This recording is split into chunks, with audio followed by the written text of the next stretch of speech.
प्रणाम पंडित जी। आयुष्मान भव बेटा। कैसे आना हुआ?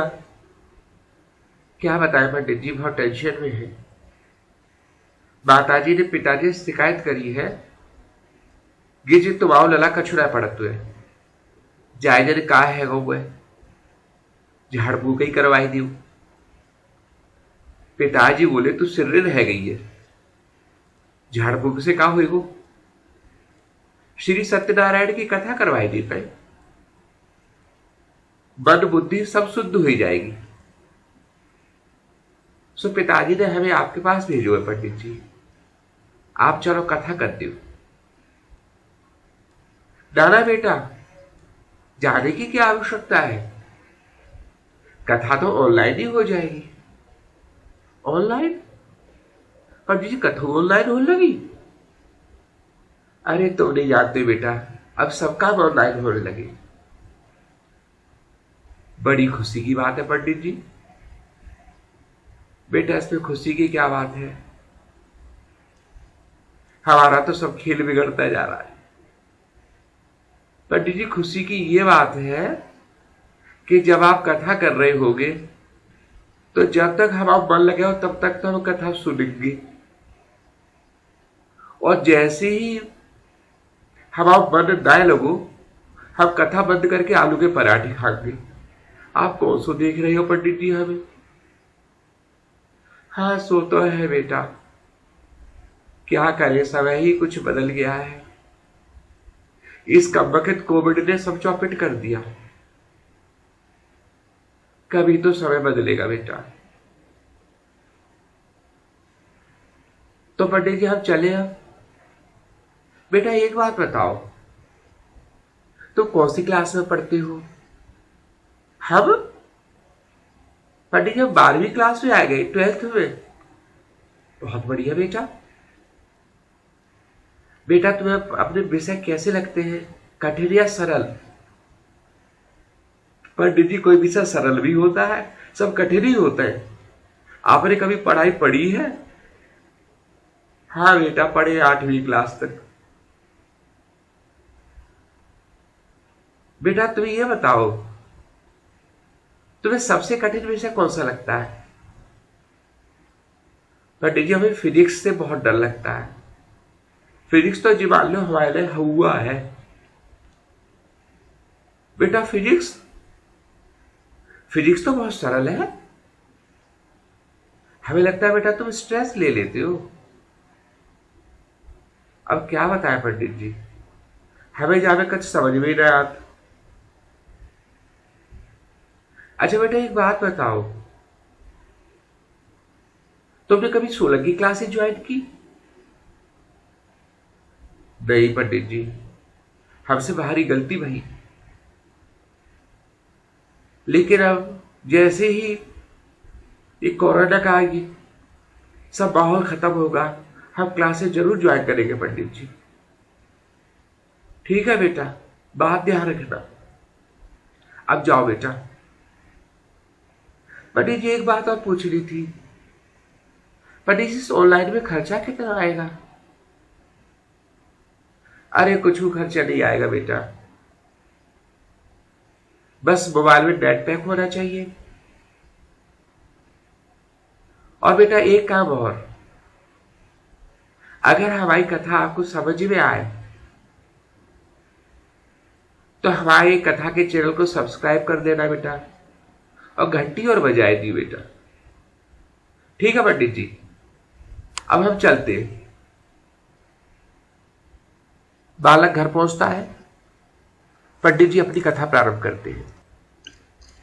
बहुत समय पहले से आविश के वैद्युत क्षेत्र के बारे में ज्ञात था। वैद्युत क्षेत्र के दो अभिलक्षणक गुण हुआ करते हैं, वैद्युत क्षेत्र की तीव्रता और वैद्युत विभव। आज हम यहां वैद्युत विभव को कथा के रूप में लेके चलेंगे।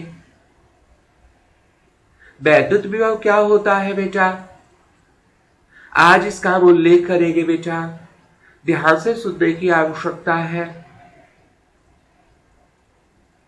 किसी आवेश के वैद्युत क्षेत्र में किसी बिंदु पर वैद्युत विभव उस कार्य के बराबर होता है जो एकांक परीक्षण आवेश को वैद्युत क्षेत्र के बाहर से, या यूं कह लो बेटा अनंत से उस बिंदु तक लाने में किया जाता है अथवा प्राप्त होता है बेटा। ये उस बिंदु का वैद्युत विभव कहलाता है बेटा। अब हम वैद्युत विभव के अस्तित्व की गणना करेंगे बेटा। माना Q एक बिंदु आवेश है बेटा। इस बिंदु आवेश के वैद्युत क्षेत्र में जो त्रिज्य के रूप में होगा, एकांक मान का परीक्षण आवेश अनंत से लाया जाता है। तो जब यह परीक्षण आवेश अनंत से आएगा तो यह वैद्युत क्षेत्र के आवेश द्वारा प्रतिकर्षित होता है बेटा।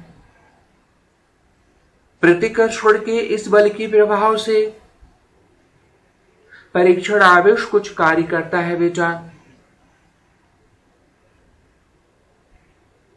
यदि वैद्युत क्षेत्र का आवेश माइनस का है, ऋणात्मक है, तो ये कार्य परीक्षण आवेश को प्राप्त होता है।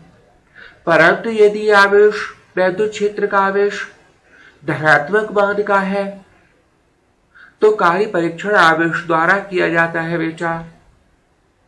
हर हालत में कार्य होता है, चाहे तो कार्य परीक्षण आवेश द्वारा किया जाए बेटा या कार्य परीक्षण आवेश द्वारा प्राप्त हो। अब हम इस कार्य की गणना करेंगे बेटा।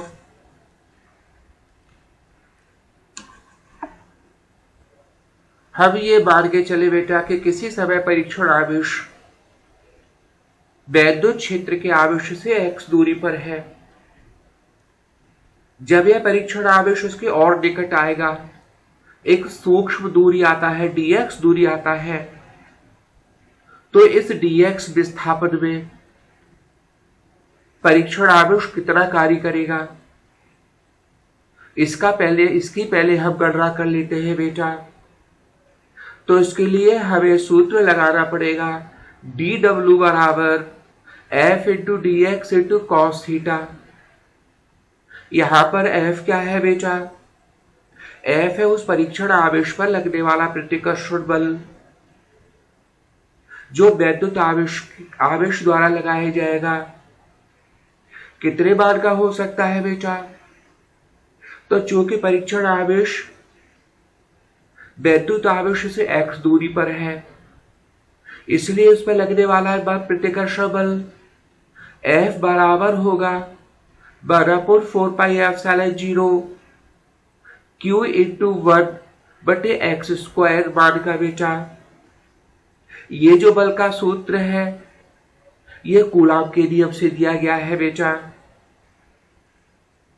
मतलब इस परीक्षण आवेश पर लगने वाले बल की हमने गणना की बेटा।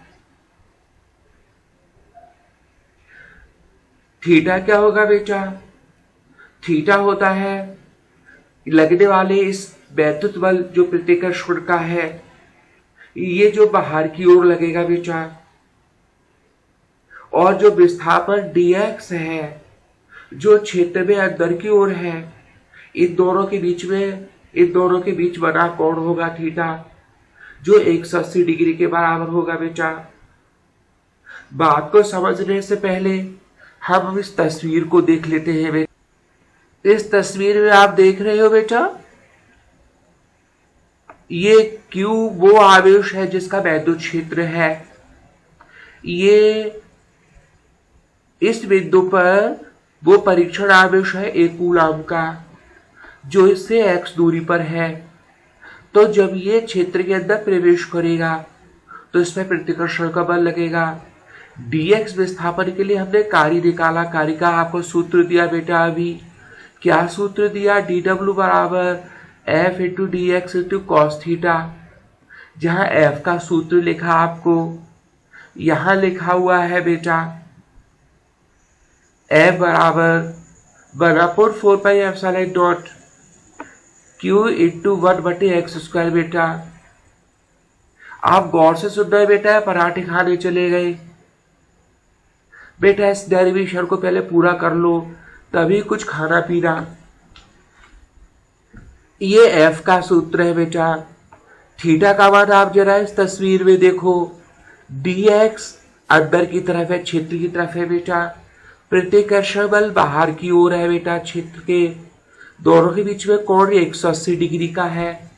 तो थीटा की जगह हम 180 लगाएंगे बेटा, एफ की जगह ये मान लगाएंगे। तो यहां से हम dw का मान पहले ज्ञात करेंगे, इसलिए dw कितना हो जाएगा बेटा,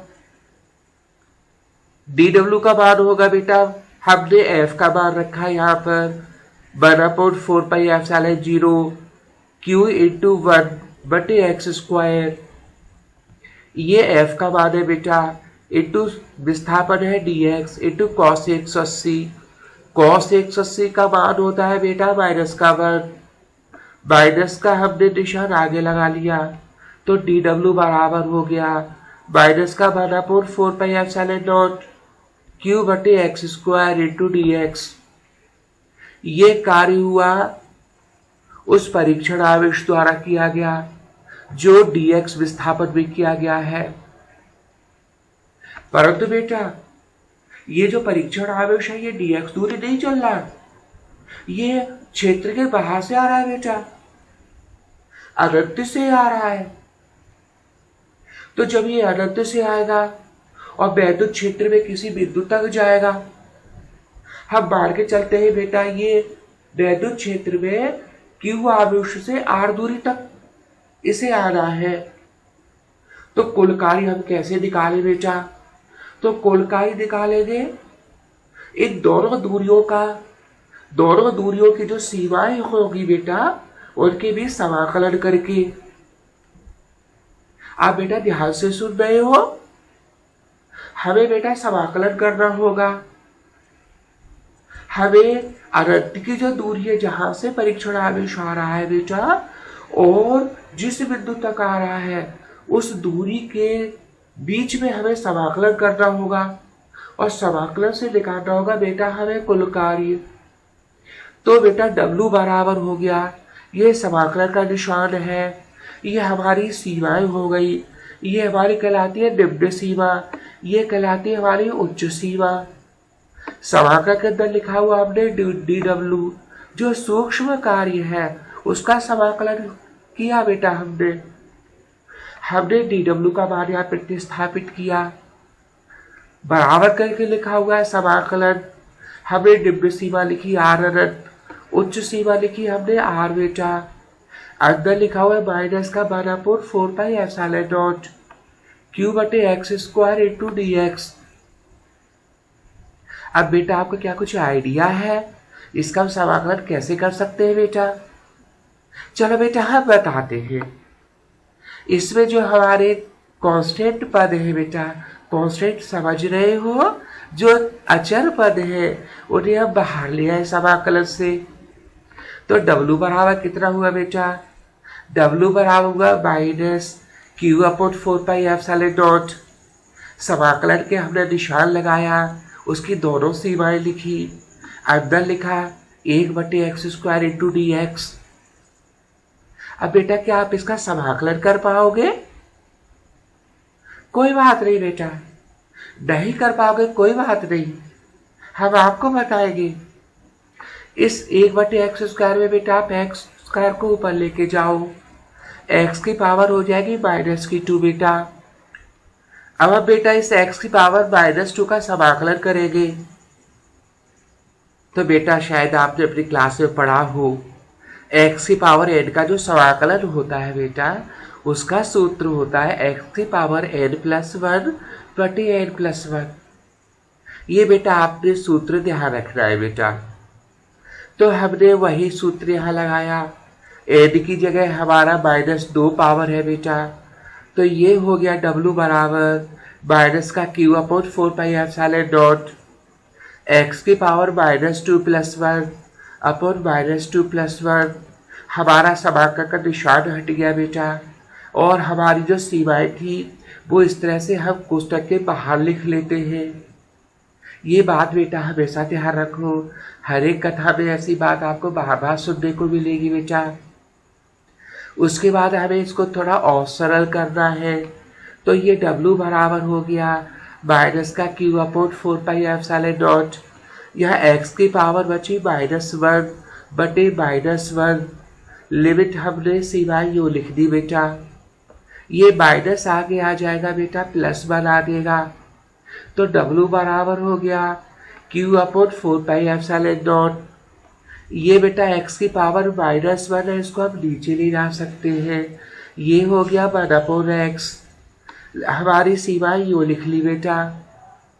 अब आपको एक बात और ध्यान रखनी है बेटा, पहले हमें x के स्थान पर ये हमें उच्च सीमा लिखनी होगी, फिर माइनस करके x के स्थान पर हम लिखते हैं निम्न सीमा। तो हमने वही किया है बेटा। W बराबर हो गया Q अपॉन 4πε0। पहले x के स्थान पर लिखा बेटा हमने r, तो ये हो गया 1/r। माइनस का हो गया बेटा 1/r अनंत। अब एक बात और बेटा ध्यान दो, r अनंत हमारी अनंत दूरी हुआ करती है, और 1/अनंत दूरी जो होती है वो 0 के बराबर, 1/अनंत। तो बेटा इसकी जगह हमने 0 लिख लिया। तो हमारा W बराबर क्या बचा बेटा? W बराबर बचा Q अपॉन 4πε0। ब्रैकेट में बचा 1/r। ये 0 हो गया बेटा। तो W बराबर क्या बचा?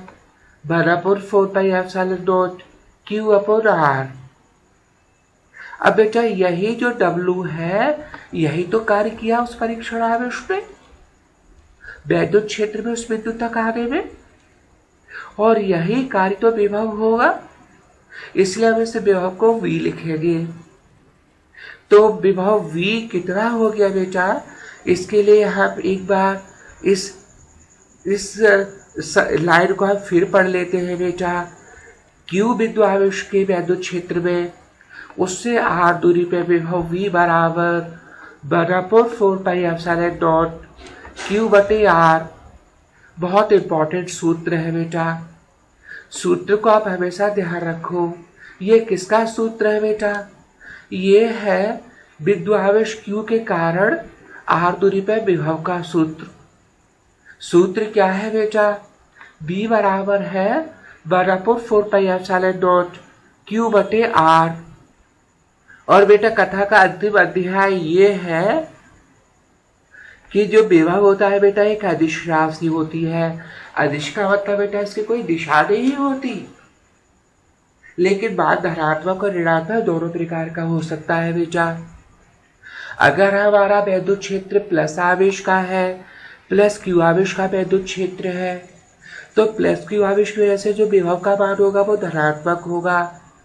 या यूँ कह सकते हैं बेटा, प्लस Q आवेश का वैद्युत क्षेत्र प्लस में होता है और माइनस Q आवेश का वैद्युत क्षेत्र माइनस में होता है। ये बात बेटा बहुत सरल है। तो ये विभव का मान हो गया धनात्मक और ऋणात्मक मान बेटा। अब हम अंतिम चरण में चलते हैं बेटा, इसके मात्रक के बारे में भी जान लेते हैं। वैद्युत विभव जो होता है बेटा, वो एकांक आवेश को लाने में किया गया कार्य होता है, यह प्राप्त कार्य होता है बेटा। इसलिए इसका मूल सूत्र होता है बेटा V बराबर W बटे Q0। अगर हम Q0 आवेश को लेके आए वैद्युत क्षेत्र में और W कार्य हमें करना पड़े बेटा, तो एकांक आवेश को लाने में हमें W बटे Q0 कार्य तो होगा, वही तो विभव होगा बेटा। तो V बराबर हो गया W बटे Q0। यहाँ से बेटा अगर इसका मात्रक देखेंगे तो मात्रक हो गया हमारा बेटा जूल बटे कूलाम, या दूसरा मात्रक होता है वोल्ट। वोल्ट को आपने ध्यान रखना है बेटा। वोल्ट किसका मात्रक है? वैद्युत विभव का। अब हम बेटा इसका विभव सूत्र निकाल लेते हैं, जिसे बोलते हैं डायमेंशनल फार्मूला बेटा। तो इसका जब विभव सूत्र निकालेंगे बेटा, तो हमें W का विभव सूत्र लगाना होगा, Q का विभव सूत्र लगाना होगा, कार्य का डायमेंशन फॉर्मूला क्या होगा बेटा? वो होता है mL/t-2 और आवेश का होता है A/t बेटा।